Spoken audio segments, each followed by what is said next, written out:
Hello pharmacist साथियों, Poonia pharma coaching में आपका स्वागत है। आज हम आपके साथ जो previous year DMER Maharashtra pharmacist का वो क्वेश्चन पेपर आपके साथ डिस्कस करते हैं।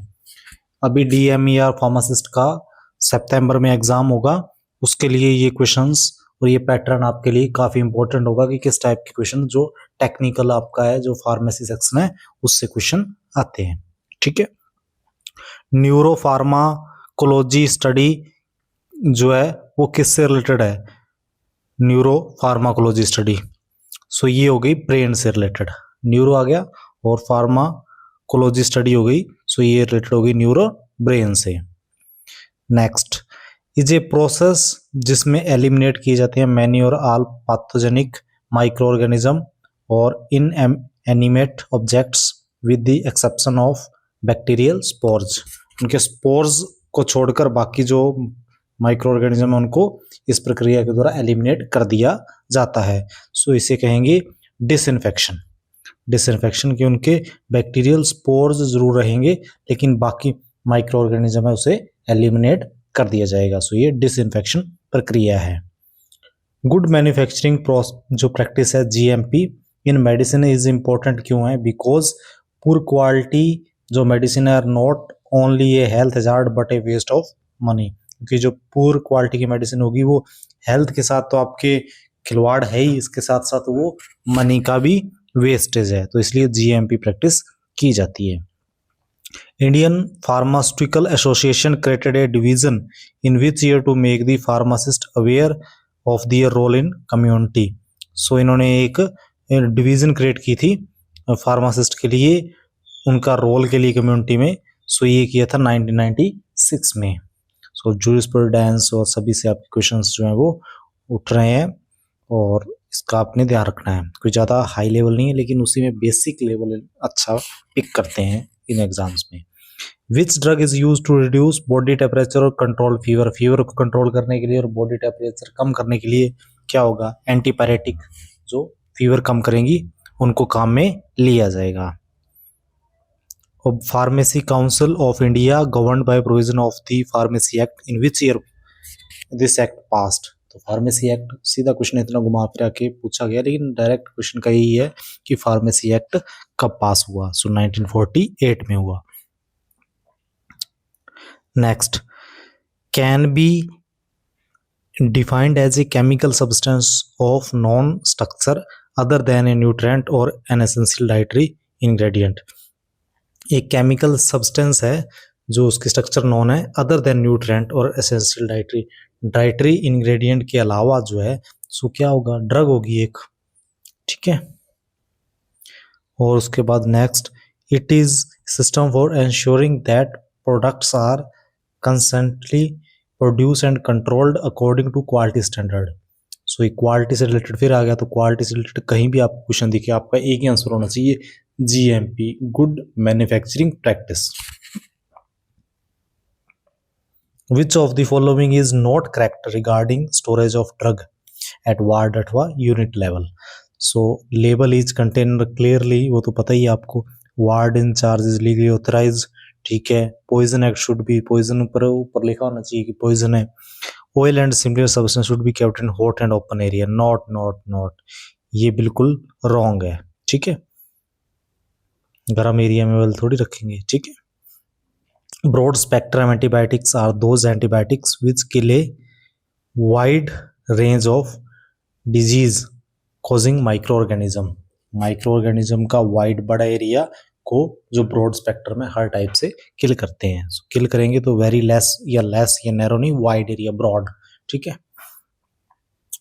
और इसके बाद next, which among following are correct regarding tablet. Tablet क्या होती है? It is easy to swallow with sip of water. ठीक है, has a FDA approval since 1955 and one of the first agent developed to treat hypertension। First जो substance है जो hypertension को treat करने के लिए आया है वो कौन सा? एस्पिरिन। ठीक है, एस्पिरिन आपने याद रखना है। सो इसमें वैसे भी आप समझ सकते हो, एंटीसेप्टिक, एंटीपायरेटिक, बुखार वाली, जर्मिसाइड जो डिसइंफेक्टेंट वाले हो गए, एंटीसेप्टिक होगी, तो इसमें तो वैसे ही रेस्पिन आप समझ जाओगे कि हाइपरटेंसिव की जो भी मेडिसिन हाइपरटेंशन की आपको दिख रही है वो राइट आंसर है। Which among the following does not come under the basic common medical equipment list needed to run a hospital garden? अब देखो इसमें एक कॉमन मेडिकल इक्विपमेंट की लिस्ट आपको दी है। ये बाकी फार्मासिस्ट एग्जाम्स के लिए भी वेरी वेरी इंपॉर्टेंट है, क्योंकि बड़े बेसिक क्वेश्चन डाले, बड़े अच्छे क्वेश्चन डाले हैं। ओटी सेटअप जरूरी है, लेबोरेटरी, ओपीडी, गार्डन का क्या काम है, ठीक है, ये भी आपका फोर्थ राइट हो जाएगा। सो डेंटल फार्माकोलॉजी के लिए करेक्ट क्या होगा? It is branch of medical science dealing with investigation and treatment of teeth. Dental teeth से रिलेटेड हो गया, ठीक है। अब इसमें टीथ भी लिखा है ना, not only teeth, oral cavity से रिलेटेड भी डेंटल फार्माकोलॉजी काम करती है। अलेक्जेंडर फ्लेमिंग ने पेनिसिलिन कब आइसोलेटेड फ्रॉम मोल्ड, जो पेनिसिलियम नोटेटम है, फंगस है, उससे कब तैयार किया? सो ये किया 1928-29 में। This cost is lowest of all oral dosage form. The price for this dosage form is low when compared to other dosage form. Which dosage form is being discussed here? The cost is lowest for R or oral dosage form.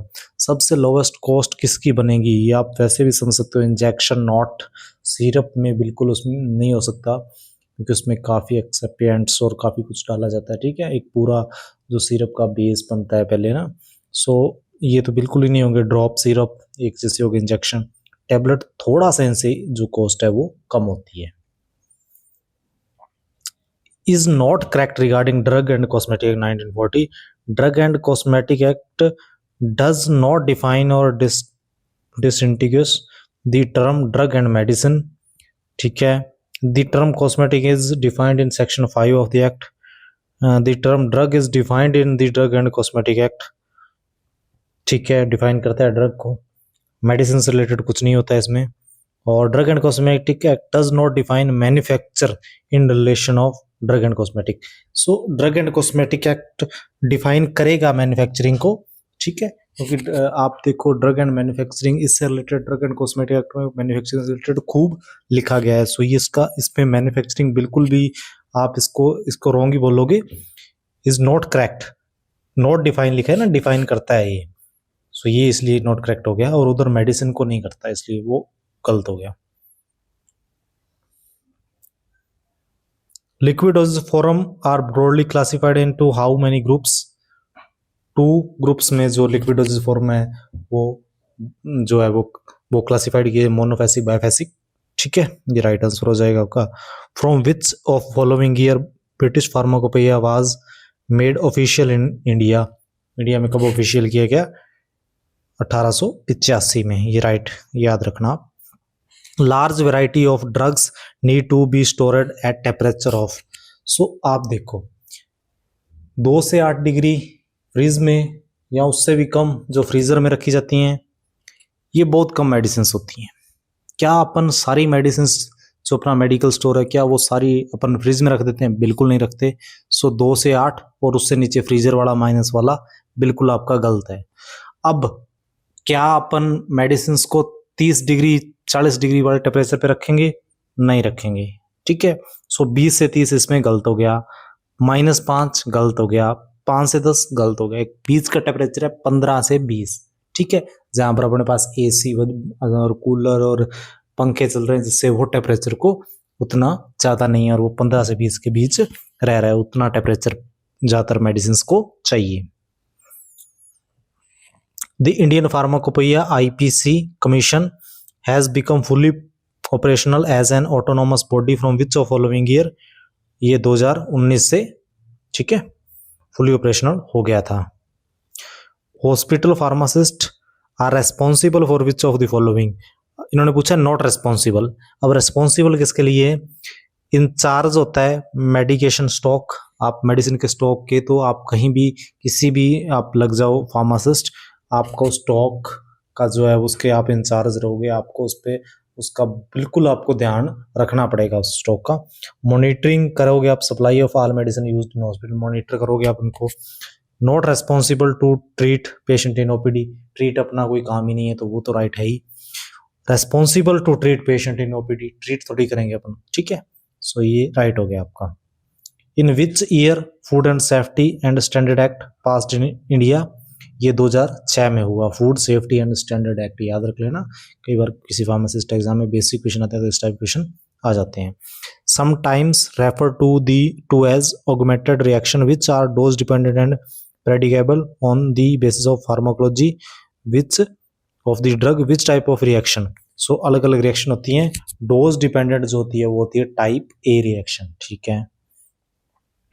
Next, Indian pharmacopoeia is published by which of the following institute. कौन publish करता है इसे? Indian फार्माकोपेया commission, ठीक है, इसको भी याद रखना, काफी अच्छा क्वेश्चन है।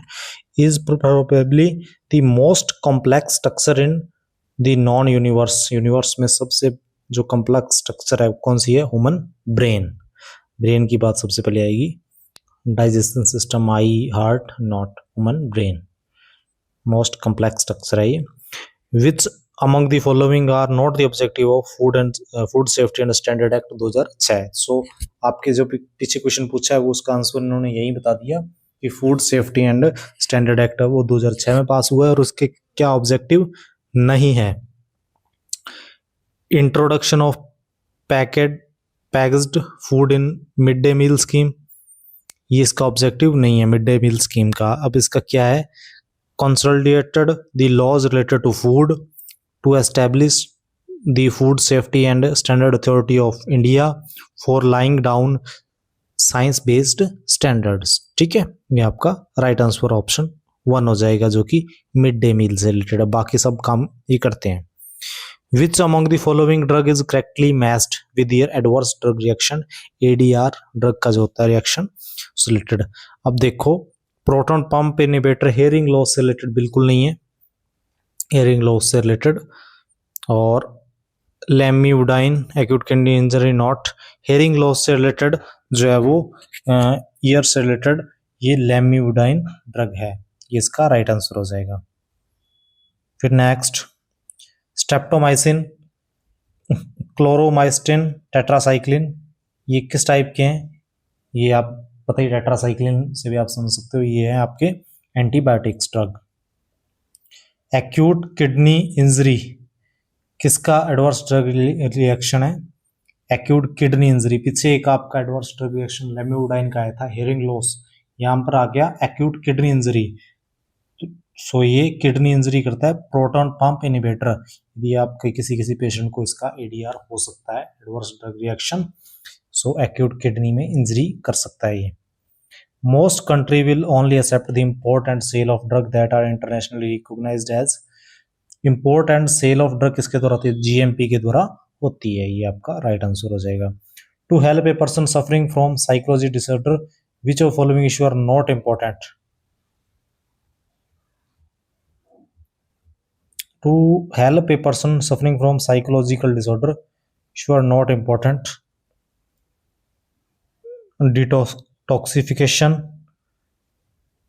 साइकोथेरेपी, सोशल सपोर्ट, ठीक है। सो ये आपने मतलब इंपॉर्टेंट इश्यू कौन से हैं, ठीक है।